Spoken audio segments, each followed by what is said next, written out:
If you feel like you're alive, but not really going anywhere, this video is for you. It's not because you lack effort. It's not because you're not intelligent. It may be because you were never taught how to live as a person with inner strength. Today we are taught how to succeed quickly, but very few people teach us how to stand firm for the long run. We learn how to achieve more, yet we don't know how to keep our minds from becoming tangled. We pursue goals, but no one teaches us which goals are worth living for a lifetime. More than 2,000 years ago, ancient philosophers from west to east did not ask, "How do I outperform others?" They asked a simpler question, yet one 100 times harder. How do I live rightly as a human being? In this video, we will slow down together, not to escape life, but to face it directly. You are about to hear 30 short statements, but don't let their length deceive you. Because each sentence was written to train a part of your character, not to sound beautiful, but to be lived with every day. We will not read quotes in an empty motivational style. No shallow inspiration, no pretending to be profound, no healing through pleasant-sounding phrases. Instead, I will analyze each group of ideas from self-cultivation, inner discipline, to rectifying the heart, reflection, then virtue, integrity, life, purpose, principles for living, and finally, how to stand firm in the world without losing yourself. More importantly, after each group of quotes, you won't just understand. You will be given life exercises. Exercises that require no pen and paper, no advanced knowledge, only honesty with yourself. Because philosophy, if it is not used to live, is nothing more than dead words. This video is long. It is not for those in a hurry. But if you stay until the end, you will not leave with more information. You will leave with a clearer axis for living. We begin with the foundation of all ancient philosophies, self-cultivation, inner discipline, because those who cannot govern themselves will sooner or later be governed by life instead.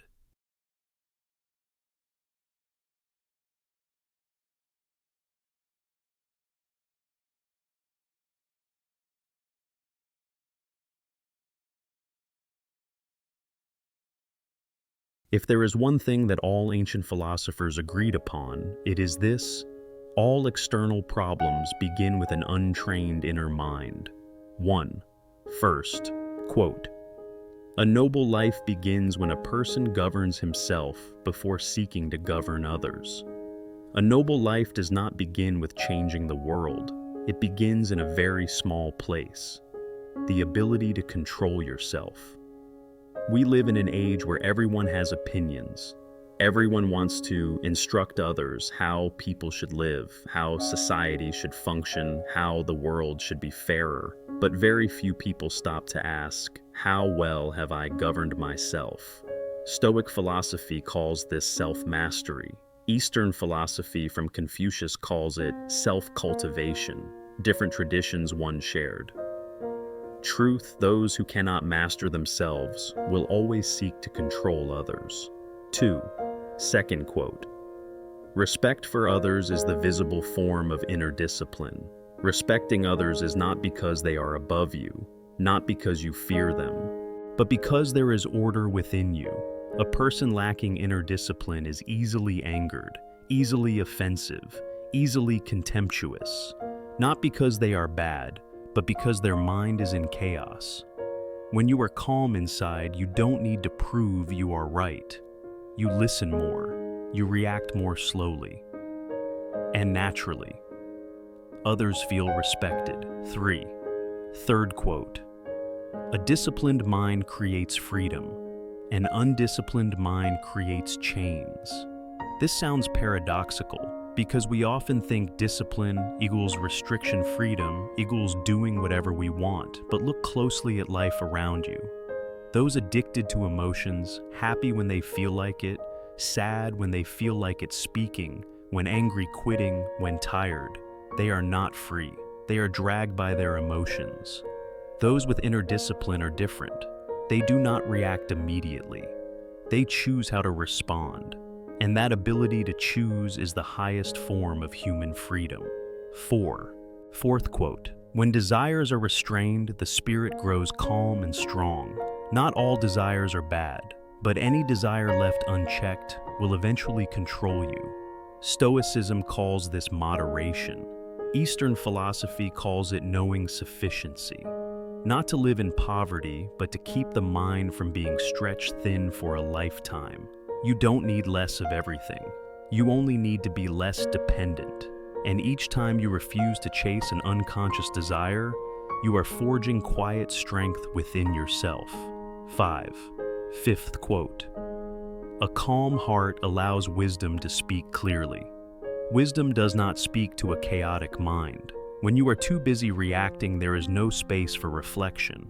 When you rush to prove yourself, there is no space for understanding. A calm heart does not make you slow. It makes you precise. Sixth quote. Inner harmony is the foundation of lasting dignity. Dignity does not come from status, not from money, not from what others think of you. Dignity comes from this feeling. Even when no one is watching, I still respect myself. When you are harmonious within, you don't need to strain to prove anything.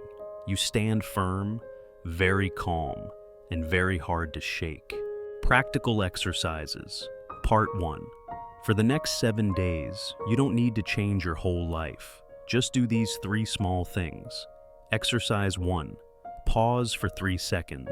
Whenever you want to react, want to argue back, want to speak immediately, pause for 3 seconds. No deep thinking required. Just don't react instantly. That is you, practicing self-mastery. Exercise 2. One small daily discipline. Choose one small, consistent action. Wake up 10 minutes earlier. No phone in the first 30 minutes of the day. Walk for 15 minutes in silence. Not much is needed. Just don't quit. Small discipline trains great freedom. Exercise 3. Ask yourself each night before sleeping. Ask, today, where did I govern myself better than yesterday? No judgment, no self-blame, just awareness. Self-cultivation does not make you superior to others. It simply helps you not fall below yourself.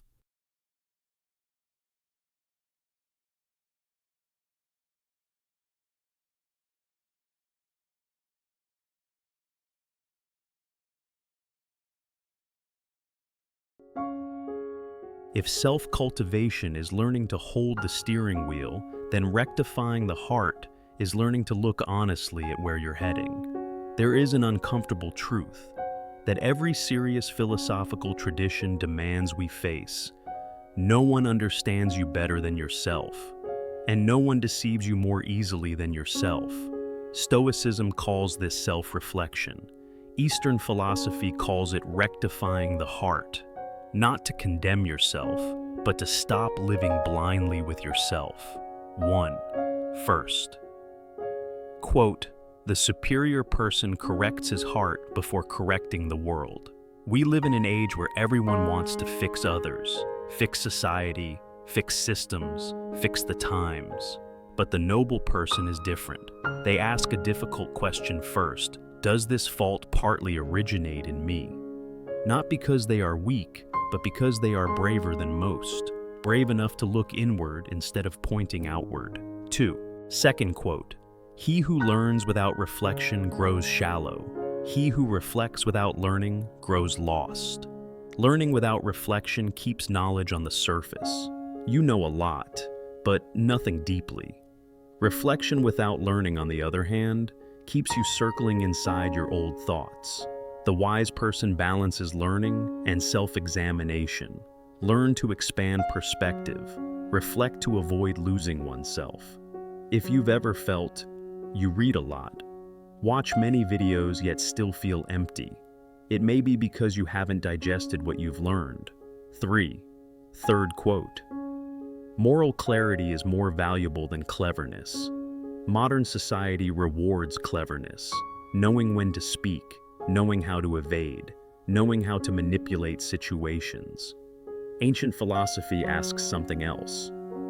Is this right, not is this profitable, a person can be very smart, but without moral clarity, they slowly erode themselves over time. Moral clarity won't help you win quickly, but it prevents you from losing yourself in the long run. Fourth quote, "To correct others without self-examination is the root of hypocrisy. Nothing destroys character faster than demanding from others what you cannot live up to yourself." When you criticize someone, ask a simple question: if our roles were reversed, would I do better? This question doesn't weaken you. It makes you fairer to others and to yourself. Fifth quote, "When humility guides learning, wisdom deepens." Humility is not self-deprecation. It is simply accepting that you may be wrong. The arrogant learn to win arguments. The humble learn to understand life. Only the latter grow deeper with time. Practical exercises. Part 2. For the next 7 days, try these 3 exercises. No one checks them. Only you know if you're honest. Exercise 1. One difficult question a day. Each night, choose one situation where you felt irritated, judgmental, dissatisfied. Ask yourself, what part of this is my responsibility? Even a small part is enough. That's how you reclaim inner authority. Exercise 2. Learn, then stay silent. Each day, read or listen to one new idea, but don't share it immediately. Don't post. Don't debate. Hold it quietly and let it collide with real life. Knowledge becomes yours only when it changes how you behave. Exercise 3. Admit one small mistake. This week, actively admit one small fault. A poorly chosen word. A rushed reaction, a hasty judgment. No long explanations. Just say, I didn't handle this correctly. The hardest exercise, and the most liberating. Rectifying the heart does not make you perfect. It simply helps you not live dishonestly with yourself.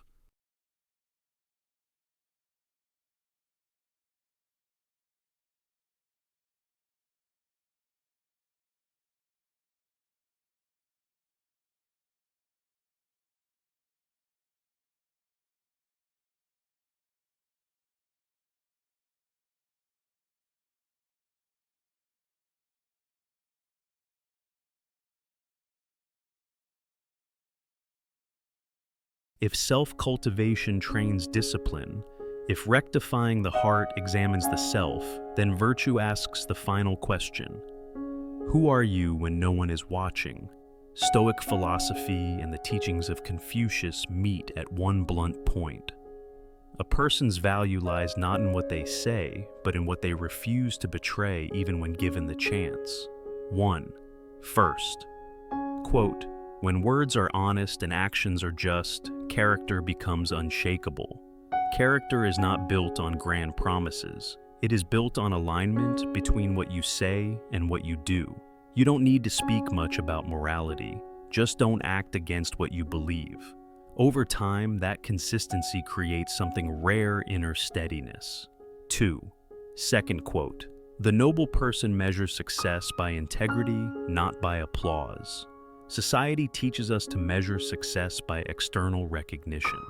How many people know you? How many approve of you? The noble person uses a different measure. What did I have to sacrifice to obtain this? Applause is loud.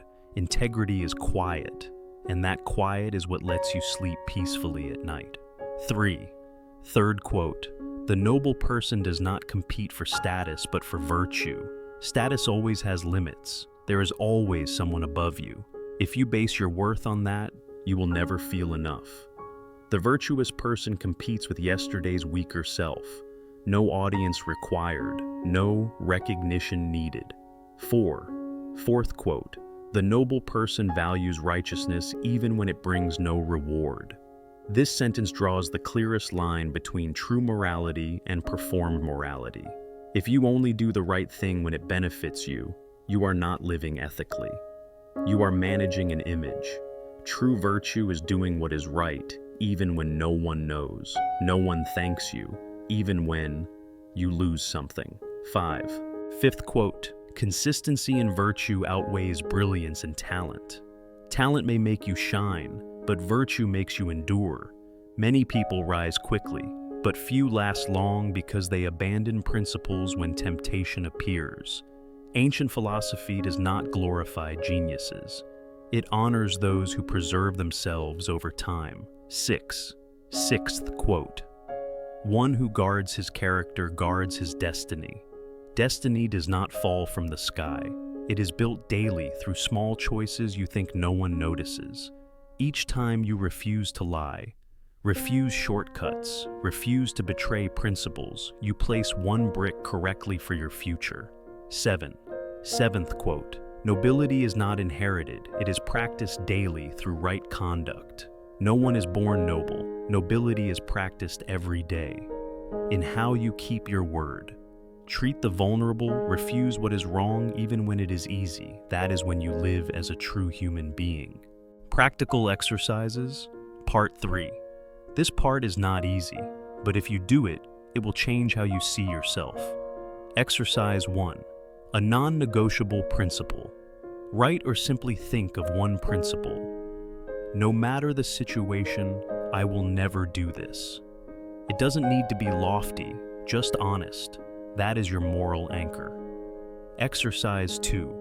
Do right when no one knows. This week, intentionally do one right thing that no one sees, no one acknowledges, no one rewards, only you know. That feeling is pure integrity. Exercise 3. Keep a small promise. Make one very small promise to yourself.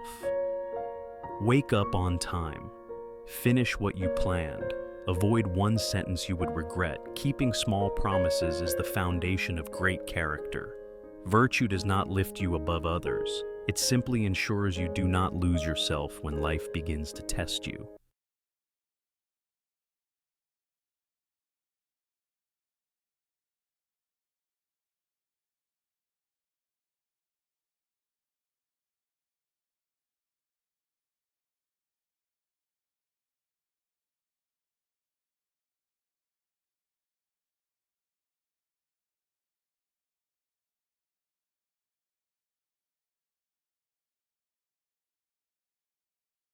There is a kind of exhaustion that does not come from working too much. It comes from not knowing where you are going. Many people out there are busy, goal-driven, well-planned. But when they pause for a few minutes, they cannot answer one simple question. If I keep living like this for the next 10 years, would I accept the person I become? Stoic philosophy calls this living with direction. The teachings of Confucius call it establishing one's resolve, not to succeed quickly, but to avoid losing one's way for an entire lifetime. 1. First. Quote of the group. Purpose is found not in loud ambition, but in quiet consistency of right action. Life purpose is not defined by how loudly you declare it. It is defined by what you do when no one is cheering. Ambition is loud. Principle is quiet. But it is the right actions repeated day after day that silently create a life with direction. 2. Second quote. A meaningful life is built by daily devotion to what is right. So meaningful life is not built from rare dramatic moments. It is built from how you work when you are tired, how you treat others when there is nothing to gain, how you choose what is right when what is wrong is easier. No one lives a meaningful life on inspiration alone. Meaning requires discipline. 3. Third quote. One who lives with purpose treats every small duty as a sacred responsibility. A person who lives with purpose does not treat small tasks as insignificant. They understand that how you handle small duties is how you will handle great ones when the moment arrives. There are no small responsibilities, only small attitudes. 4. Fourth quote. A life of purpose is guided by principles, not by convenience. If you live by convenience, you will change direction at every obstacle. Principles are what allow you to say no when yes would be easier and still accept the consequences. Those without principles always ask, is this beneficial? Those with principles ask, is this right?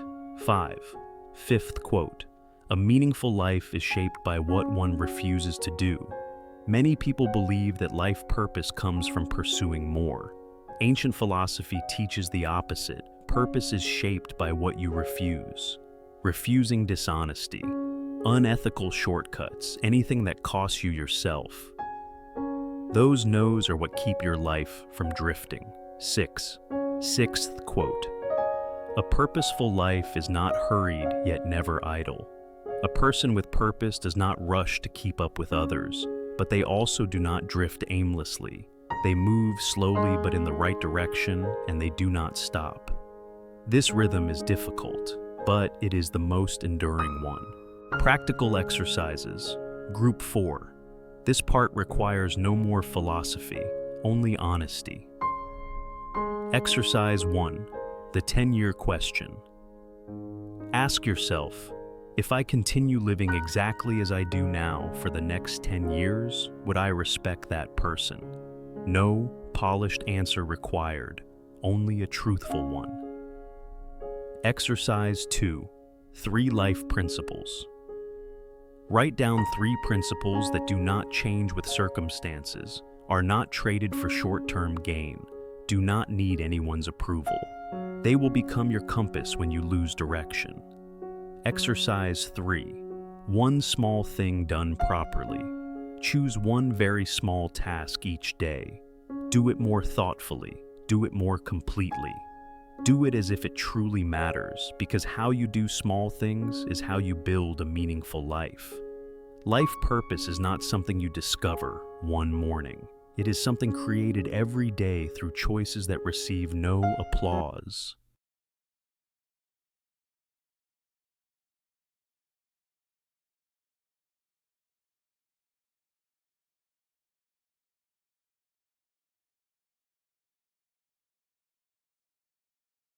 After everything we've discussed, self-cultivation, rectifying the heart, virtue, life purpose, there is one unavoidable question. When we step into society, how should we live and behave? Ancient philosophy, both Stoic and Confucian, did not create people who escape life. They shaped people who stand in the middle of life without being distorted by it. 1. First, quote of the group. The noble person seeks harmony without abandoning principle. Harmony does not mean compromising with what is wrong. Many people confuse silence with weakness, humility with defeat, principle with rigidity. The noble person knows when to be flexible and when not to break, harmonious in attitude, firm in principle. You can avoid conflict without becoming complicit. Remain quiet without losing yourself. 2. Second quote. Order in society begins with order in the individual soul. We often blame society. People are indifferent, environments are toxic, relationships are calculated, but ancient philosophy asks instead, is your own inner world in order? A disordered inner life inevitably spreads disorder outward. Conversely, a person with inner order naturally creates a sense of safety for others. Society does not change through grand speeches. It changes through people who are no longer chaotic. 3. Third quote. True leadership is silent. It teaches through example, not command. Leadership is not about giving orders. You may have no title, no authority, no subordinates, yet you can still lead by not complaining, not blaming, not doing what is wrong even when it is easy. People may not listen to what you say, but they always watch how you live. 4. Fourth quote. The noble person speaks little, but his actions echo far. Those who talk a lot often have to explain a lot. Those who live rightly do not need many words. In a world full of noise arguments, moral performance, quiet action paired with integrity becomes a rare form of power. You don't need to prove you are decent. Just live decently long enough. Practical exercises. This part requires less thinking and more practice among people. Exercise 1. Hold principle in a difficult situation. This week, notice one situation where compromise would be easier, but doing so would make you uncomfortable. Choose principle without argument. Just do what is right quietly. Exercise 2. Create order from yourself. Choose one small area, your desk, your schedule. The way you reply to messages, organize it clearly, consistently, calmly. Outer order is training for inner order. Exercise 3. Leadership without a title. In a group, a family, or a workplace, simply arrive on time. Complete your responsibilities fully. Avoid blaming, no recognition needed. That is quiet leadership. You don't need to be the most correct voice in the room. Just be the one who does not act wrongly when no one is watching.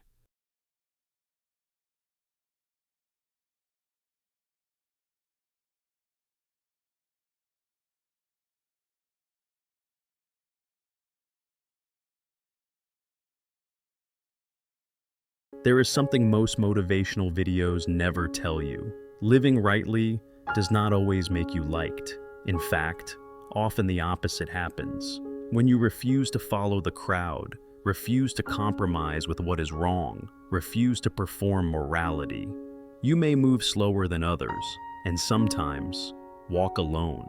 Ancient philosophy never promised that the right path would be crowded. It offered only this honest truth: the right path will not leave you empty. 1. First quote of the group. True strength lies in patience, restraint, and moral clarity. True strength is not reacting quickly, not winning arguments, not immediate victory. True strength is knowing how to wait, knowing how to restrain, knowing which lines must never be crossed. The impatients are always pulled by emotion. Those with restraint move slowly, but never lose direction. 2. Second quote. To walk the right path is often lonely, but never empty. Loneliness is the cost of not living by the crowd. But make this distinction clearly: loneliness is not emptiness. Those who live wrongly may be surrounded by people yet hollow inside. Those who live rightly may be understood by few yet grounded within. You don't need applause to know you are walking the right path. You only need to avoid despising yourself each night. Stoic philosophy calls this living in accordance with human virtue. The teachings of Confucius call it holding to the way, even when no one sees. 2 traditions, 1 conclusion. Those who walk the right path do not need a crowd to stand firm. Practical exercises. There are no grand exercises here, only 3 small ones. But if you practice them, you will no longer fear walking alone. Exercise 1.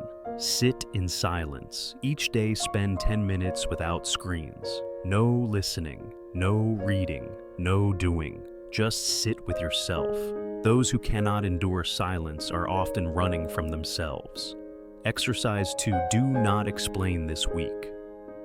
When you do something right but are misunderstood, do not over-explain. Let time and action speak on your behalf. Exercise 3. The final question of the day before sleeping, ask only this: today, did I betray any of my principles? If not, no matter how difficult the day was, you still won.